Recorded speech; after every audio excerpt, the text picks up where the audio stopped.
All right, everybody, welcome back. Good late morning. We've got some more centers to look at, and like I said earlier, I think there are two more guys that are going to go at some point in the first 2 days. I think JPJ's your only first rounder, but I do think that this next guy will probably end up somewhere in the second round. It's Zack Frazier of West Virginia. He actually did a lot of good work this year in boosting his draft stock. Earlier, he wasn't even in the top 100. He was looked at as like a fourth round pick or fifth round pick. Now it's at the point where it seems like the second round is inevitable. So West Virginia, 6'3", 313 pounds, 23 years old when the season starts, 32 and a quarter inch arms, almost 11-inch hands. He's got big hands, so if you care about something like that, that's nice.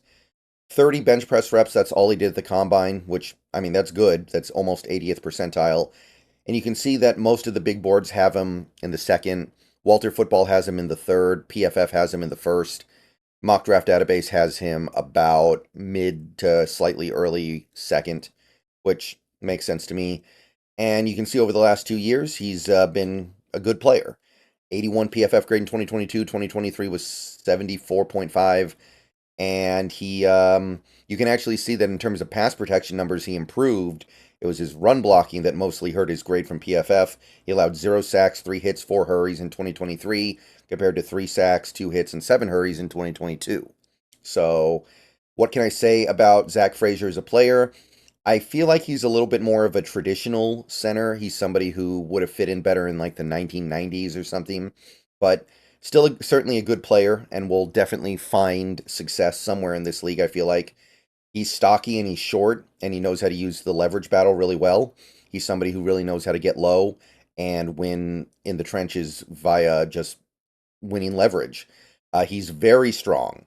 He's kind of what you would expect a West Virginian center to be. He's got a lot of strength, a lot of ability to win just mano a mano in the trenches. Somebody who really drives defenders off the ball in the run game.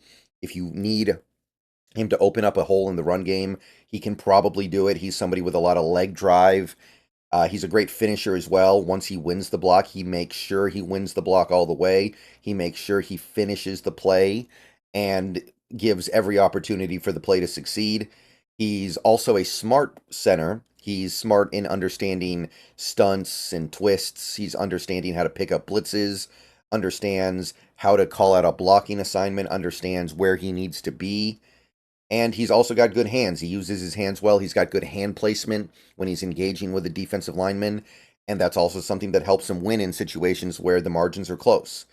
So there's a lot of good stuff you can say about Zack Frazier as a prospect, and he will probably fall in the second round. Now, if you look at some of the issues he might have, a lot of holding penalties are probably going to be part of his future, unless he cleans that up. I do think that while he uses his hands well, sometimes he uses his hands a little too much. He does have kind of short arms, which is not a big problem for a center, but he did have some issues picking up protection because of his short arms. Obviously, it affects the tackle far more, but he did seem to occasionally have short arm issues in college. Speed rushers do seem to beat him a little bit. And the big one, and this is why I shy away from Zack Frazier, at the end of the day, I don't think he's a very good zone scheme fit. So a zone scheme fit being probably what we need here in Seattle, I don't know. This guy just strikes me as he'd fit in better on a team like maybe the Ravens, a team that just goes mano a mano and just wants to win by powering people over. And there's definitely a time and place for that, but more and more teams seem to desire the mobile offensive lineman. I don't know if I see Zack Frazier being able to do all that stuff. It wouldn't be awful, and I will admit that at the end of the day, you'd rather have a good player that doesn't fit that well than a bad player that does. But if I'm going to invest heavily in a center, I want somebody who fits what I'm doing a little bit better. So his run blocking is fantastic. He's got remarkable strength. I think that in a gap blocking system, he would be great. It's just the mobility, it's not really there. We didn't see it at West Virginia anyway. I know he's not that heavy. He's almost 20 pounds lighter than JPJ, but I still see a gap-based system center who needs to be allowed to just kind of do things in a phone booth. So he's worth the second round selection. I personally would evaluate him as about like a late second rounder. I'm a little lower on him than the mock draft database, but I wouldn't do it here. I don't think it makes a lot of sense in Seattle given what we will probably need.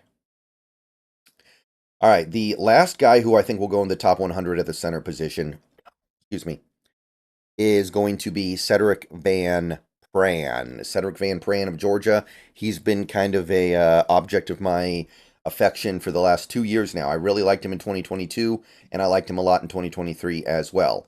When you're part of that Bulldogs team, you're going to look really good at pretty much all times because it's Georgia, and they win a lot, and when you win, you look good. Going to be 22 when the season starts. 6'4", 298 pounds, so definitely a little unconventionally built for a center. He's a little bit taller than you would like and also sub 300 pounds. Really short arms, 31 and 3/8 inch arms, 9.5 inch hands.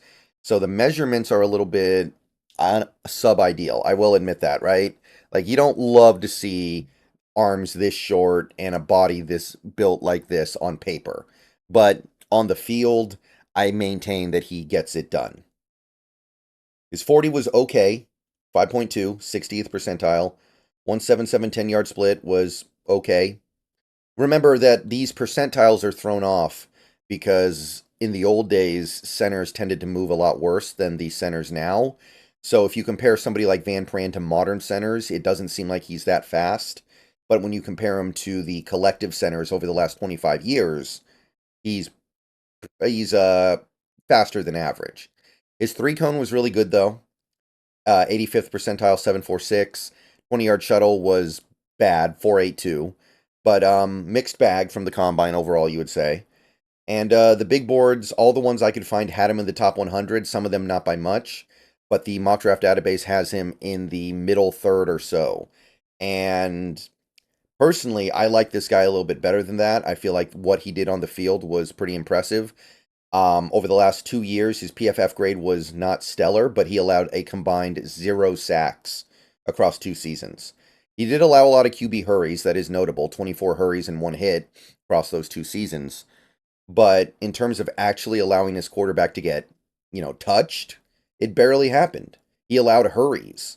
0 sacks across 2 years. That's JPJ territory. Literally, that's what JPJ did as well. So, Sedrick Van Pran, ton of experience playing and starting for that Georgia program, won 2 national titles, was on probably the best team in the country last year, and then they just didn't show up for the Alabama game, so almost a three-peat. Got good footwork in his pass sets. He's got great hand usage in the pass and the run. His latch is very, very strong. He's somebody who, when he gets his hands on his opponent, he's not going to let you go. It's really hard to regain the rep after you lose it to him. He's got a good mix of strength and agility, so he's somebody who could fit into a zone scheme or a gap scheme. So I don't look at Van Pran and go, he's a pigeonholed. I think that he could fit in both, which is nice because we know that at Washington, Ryan Grubb did use both run schemes. He used zone and gap almost equally. I think it was like 54-46. So somebody who has the strength to win and the agility to win is very much wanted. Plays with great tenacity. I like his attitude. I like the fierceness he brings to the position. He's somebody who can peel out and block linebackers at the second level, somebody who can go down the field and block. He's also a cerebral center, good at calling out blocking schemes, good at directing his fellow offensive linemen on where they should go and where they should be. So you're getting a lot of positive things with Van Pran, and I don't know why his star has fallen so much this year. To me, this is a guy who's honestly about as good as Frazier. Now, some of the issues with Van Pran would be he plays too upright at times, another guy who struggles a little bit with leverage. And when you're 6'4", you're going to have to really learn how to sink your hips a little bit. Sometimes he's a little over-aggressive and he loses his balance. Sometimes he'll go for something and then end up in an awkward spot because he misses or he misread the situation a little bit. His short arms do create problems. He's got much shorter arms than even like Frazier. So his short arms do create problems.